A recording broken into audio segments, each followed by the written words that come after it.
बोल जयकारा बोल मेरे श्री गुरु महाराज की जय।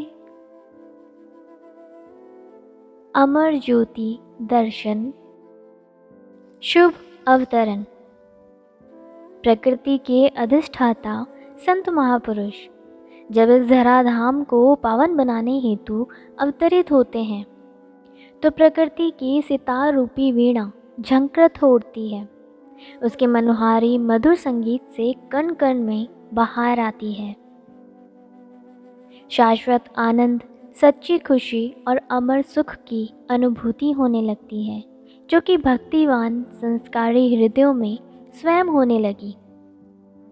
दोहा।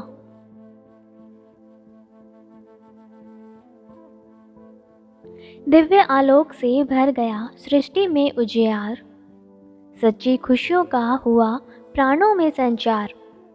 हरिहर ब्रह्मा सरस्वती झुक झुक शीश नवाए, मन हर चितवन निरख कर अपने भाग्य मनाए।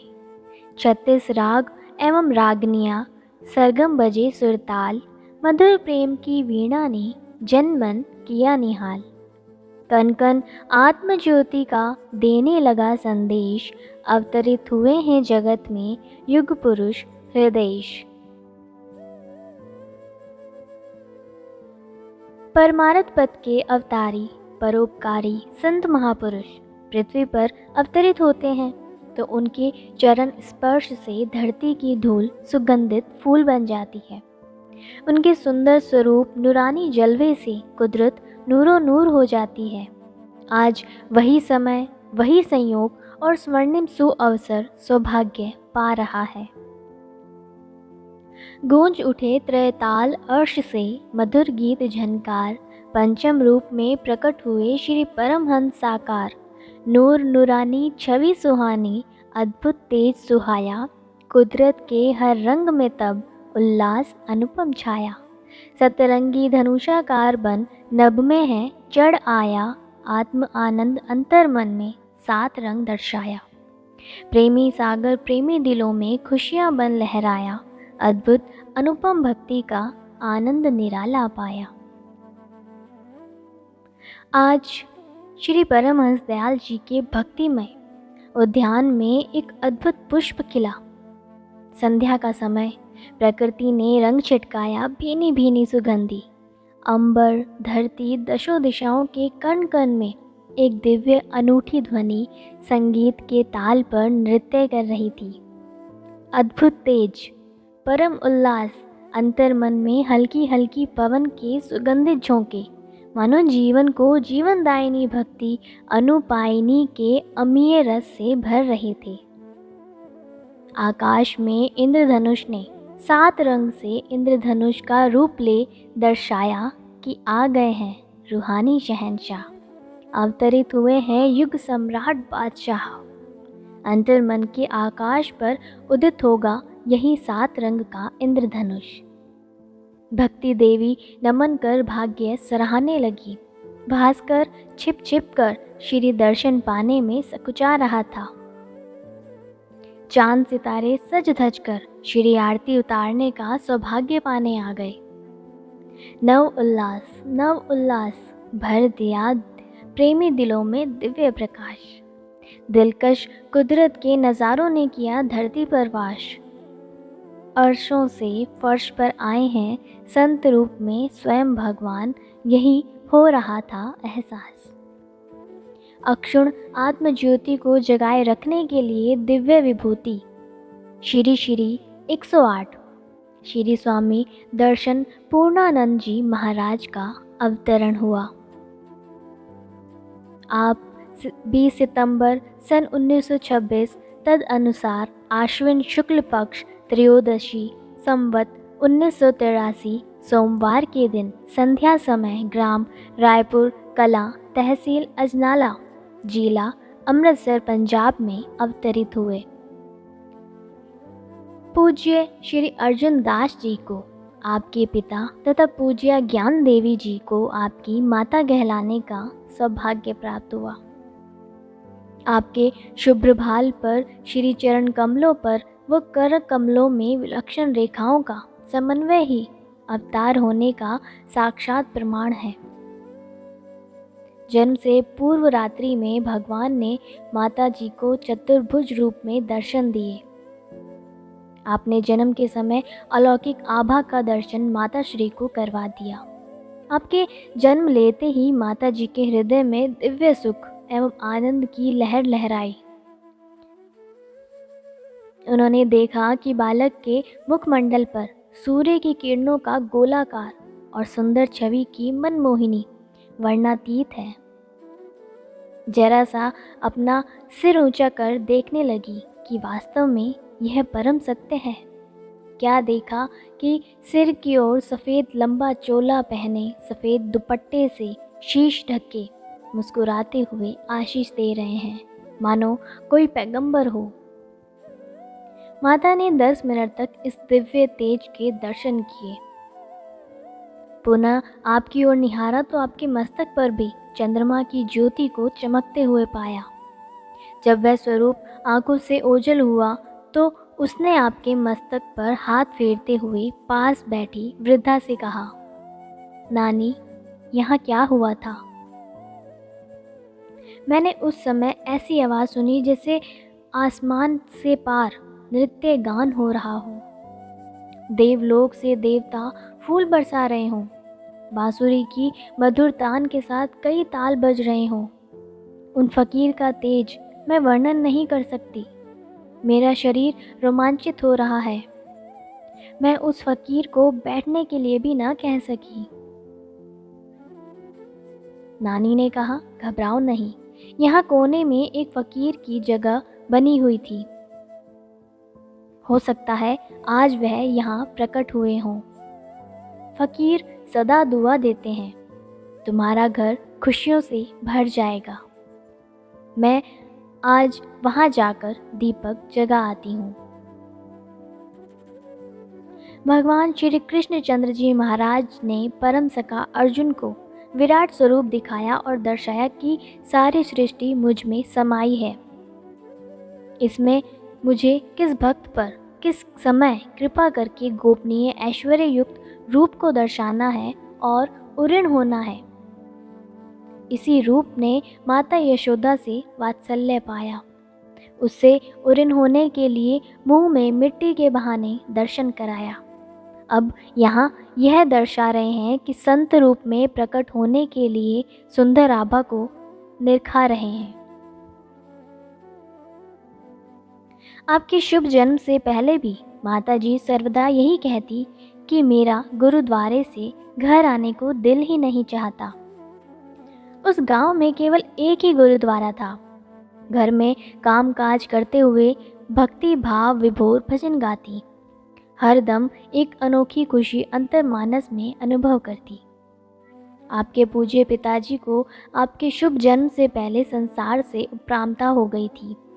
सांसारिक बंधनों को तोड़कर आप माया मुक्त होना चाह रहे थे।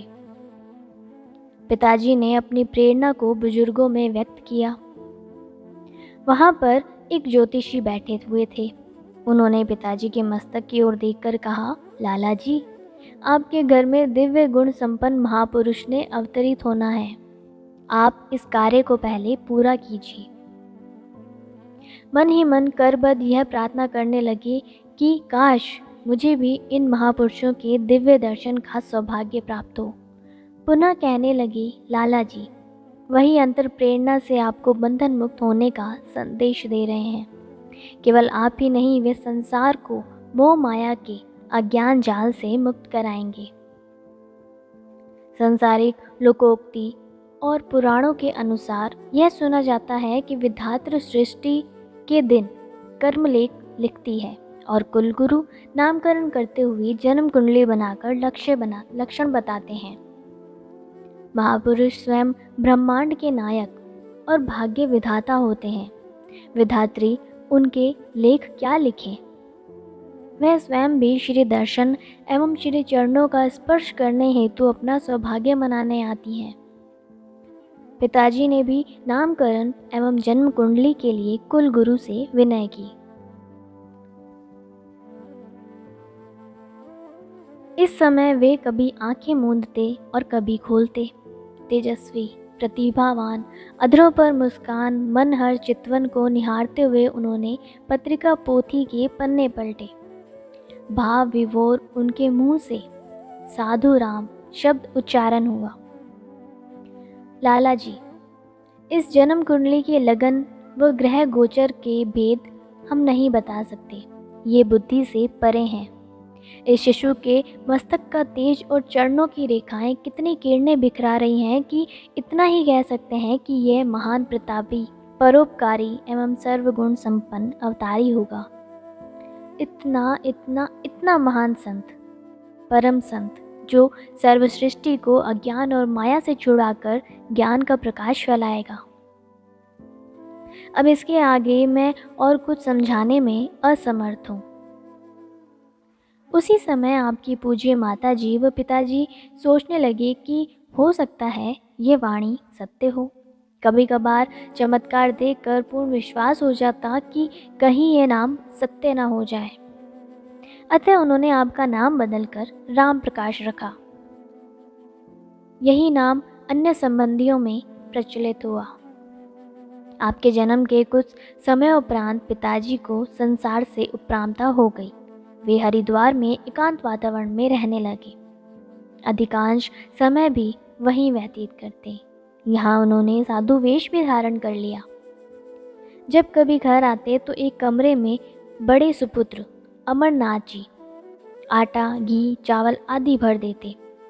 पिताजी अपनी मस्ती में फकीरों, साधु संतों में बांटते रहते, मौन रहते और मौजवश ही कहते, साधु ही साधु। आपकी बाल लीलाओं का सौभाग्य रायपुर कला गांव की धरती को मिला। मिट्टी के घर, मिट्टी की सड़कें और पास में कलकल करती हुई रावी का किनारा मिट्टी से बना हुआ। आपने दर्शा दिया कि संत महापुरुष धरती की पुकार को सुनते हैं। महापुरुषों के चरण स्पर्श से मिट्टी भी सोना बन जाती है। वह अपने भाग्य सहराती है कि भू भार हटाने आए हैं समय के महापुरुष।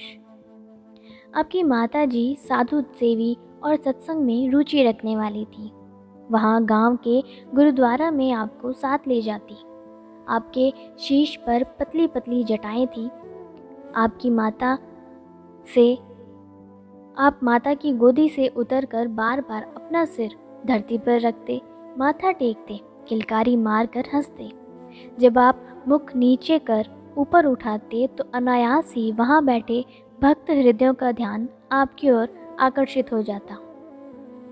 उस समय ऐसा लगता मानो बादलों की ओट में सूर्य ने अपनी रश्मियों को भूतल पर डालकर उसे प्रकाशमान बना दिया हो। जब कभी माता श्री को गुरुद्वारे में जाने में देर हो जाती तो आप अत्यधिक मचलना शुरू कर देते। शीघ्र ही सब काम छोड़कर स्वयं माता जी या आपकी बड़ी बहन शीला जी आपको उठाकर गुरुद्वारे चली जाती। पिछले जन्मों की तपश्चर्या के अनुरूप ही बाल रूप की लीलाएं निरखने का आनंद मिलता है। गांव की कई स्त्रियां एवं बुजुर्ग आपके घर में आकर कहते, बीबी आप धन्य हैं, आपके घर कोई भगवान का रूप ही आया है। हमारा दिल इसे मिले बिना अधीर रहता है। इसे देखकर लगता है कि मानो जीवन की निधि मिल गई है। कई सुहृदय संबंधी आकर कहते कि ना जाने क्यों बार बार आपके घर आने को मन चाहता है। कौन से अनोखे लाल ने आपके घर जन्म लिया है। घर में पांव रखते ही दिल हर्ष से भर जाता है। माता जी कहती, मुझे क्या मालूम, आप देख लें, क्या जाने किसी संत ने यहाँ जन्म लिया हो।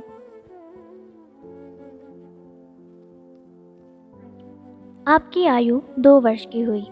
आप नियमानुसार माता जी के साथ गुरुद्वारे जाते, शीश झुकाते, गुरुवाणी को सुनने की धुन में ऐसे लय हो जाते कि सब देखते ही रह जाते थे। एक दिन आप अपनी बड़ी बहन के साथ गए। पाठ पढ़ने वाली ग्रंथी के पास कब पहुंच गए किसी को पता ना चला। दूर से किसी ने आवाज़ लगाई, बाबा जी अंदर बच्चा कैसे पहुंच गया। बाबा जी, चूँकि भक्तिवान रूहें अंतर हृदय से प्रकाशित होती हैं, तो बाबा जी ने आप पर दृष्टि डाली और पाठ पढ़ने के साथ साथ उच्चारण करने लगे। धन निरंकार, धन निरंकार, धन निरंकार। संगत भी उच्च स्वर में बोलने लगी, धन निरंकार। बाबा जी आनंदातिरेक से उच्चारण करने लगे कि निरंकार की ज्योत किस रूप में और कब आती है। वह अपना रूप प्रकटाती है परंतु जीव समझ नहीं पाती। वे सांकेतिक भाषा में बतला रहे थे कि दिव्य ज्योत ने बालक के रूप में दर्शन दिए हैं। आप अवतारी विभूति हैं।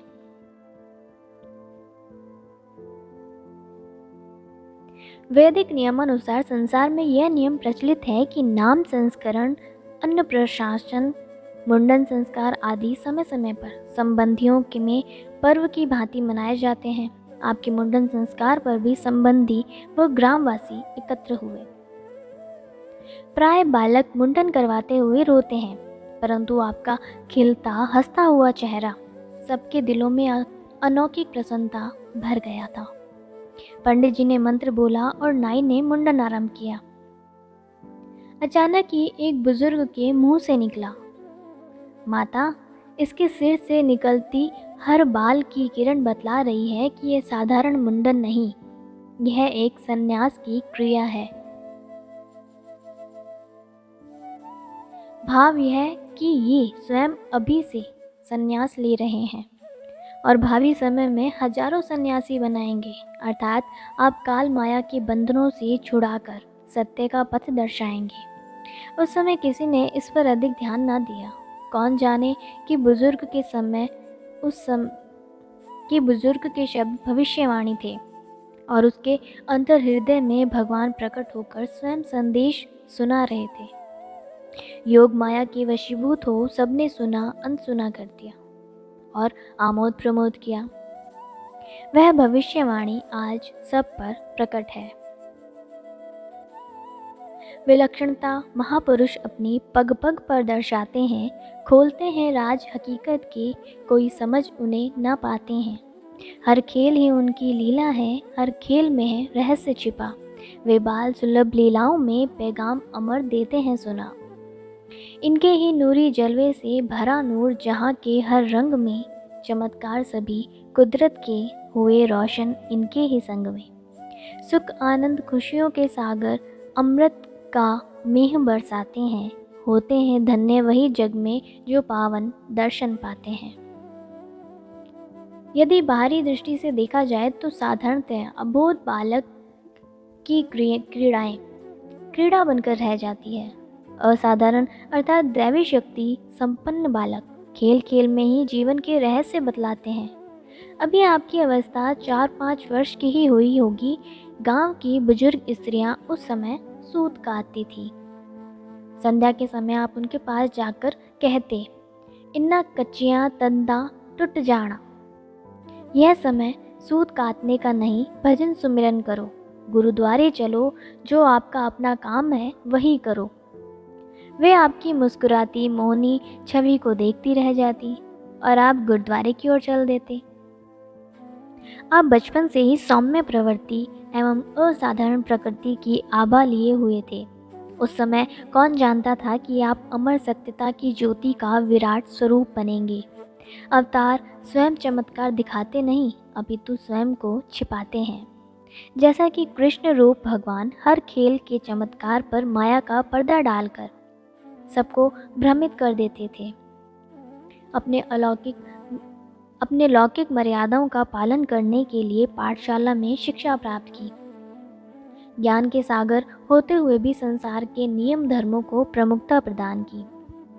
गांव बलड़वाल में माध्यमिक पाठशाला में पढ़ना आरंभ किया। केवल दिखावा मात्र बच्चों के साथ खेलना आरंभ करते और बीच में से निकलकर रावी नदी के बांध पर मिट्टी पर आंखें मूंद कर बैठ जाते। कभी कभी बच्चे आपको वहां से आकर उठाते और ठिठोली करते हुए कहते कि हमारे साथ क्यों नहीं खेलते, यहाँ क्या मिलता है। आप कहते कि हम भगवान के साथ खेलते हैं। क्रमशः बोलो जयकारा बोल मेरे श्री गुरु महाराज की जय।